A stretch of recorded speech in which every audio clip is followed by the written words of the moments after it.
Skull candy zip அப்படின்ற wired இயர்ஃபோன்ஸ்க்கான ஒரு quick review தான் வந்து பார்க்க போறோம். பாக்ஸ் வந்து ஆக்சுவலா எப்படி ஓப்பன் பண்றது தெரியாம இருந்தது. பட் பின்பக்கம் ஒரு ஆப்ஷன் குடுத்துருக்காங்க. ஸோ அத வச்சு ஜஸ்ட் டியர் பண்ணீங்கன்னா எடுத்துடலாம். பாக்ஸ்க்குள்ள ஃபைனலி உங்களுக்கு ஒயர்ட் இயர்ஃபோன்ஸ், இல்ல புக்லெட்ஸ் இருக்கு. 2 பொட்டலம் மாரி மடிச்சு குடுத்துருக்காங்க. அதுக்கப்புறம் 1 பேர் ஆஃப் இயர் டிப்ஸ் வந்து குடுத்துருக்காங்க. இந்த ஸ்கல் கேண்டியோட ஜிப் ஒயர்ட் இயர்ஃபோன்ஸ் ஒயர் ரொம்ப லைட் வெயிட்டா தான் இருக்குங்க. பட் ஆனா ஒயரோட குவாலிட்டி ரொம்பவே சூப்பரா இருக்கு. அண்ட் இயர்ஃபோன்ஸ்ல கூட பார்த்தீங்கன்னா, எல்லாமே ஃபுல்லா பிளாஸ்டிக் பில்ட்ல தான் இருக்கு.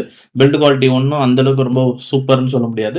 அண்ட் அதே மாரி ஒரு கண்ட்ரோல் ஃபங்ஷன் பாக்ஸ் மாரி குடுத்துருக்காங்க. அதுல ஒரே ஒரு சிங்கிள் பட்டன் இருக்கு. அத யூஸ் பண்ணி நீங்க ப்ளே, பாஸ், நெக்ஸ்ட் ட்ராக் போறது அந்த மாரி யூஸ் பண்ணிக்கலாம். அண்ட் இதோட மியூசிக் குவாலிட்டி வைஸ் பார்த்தீங்கன்னா, சூப்பரான ஒரு மியூசிக் எக்ஸ்பீரியன்ஸ் வந்து இருக்கு. மெயினா வந்து நல்ல ஒரு பேலன்ஸ்டு பிளஸ் ஒரு பிரைட் சவுண்டிங் மாரி ஒரு ஒரு சவுண்ட் எக்ஸ்பீரியன்ஸ் வந்து இருக்குன்னு சொல்லுவேன். ஸோ உங்களுக்கு சூப்பர் கிளாரிட்டியும் வந்து இருக்கு. மிட்ஸ் குவாலிட்டி அண்ட் பேஸ்ல வந்து நல்ல ஒரு பேஸ் எக்ஸ்பீரியன்ஸ் இருக்கு. பட் இது ஒரு பூஸ்டட் பேஸ் மாரி ஒரு டைப் ஆஃப் எக்ஸ்பீரியன்ஸ் இருக்காது. அண்ட் ஒரு 60, 50% வால்யூம்ல கேட்கும்போதே மெலோடிஸ்க்கு எல்லாமே நல்லா தான் வந்து இருக்கு. அண்ட் இந்த ப்ராடக்ட் வந்து அமேசான்ல வந்து ₹400 வந்து சேல் ஆயிட்டு இருந்தது. அந்த டைம்ல பை பண்ணது. ஸோ நீங்க ஆல்ரெடி யூஸ் பண்றீங்கன்னா, உங்களோட எக்ஸ்பீரியன்ஸ கமெண்ட் செக்ஷன்ல ஷேர் பண்ணுங்க. அண்ட் இந்த ப்ராடக்ட்க்கான லிங்க்கும் வந்து வியூ கார்ட்ல இருக்கும். செக் பண்ணி பாருங்க.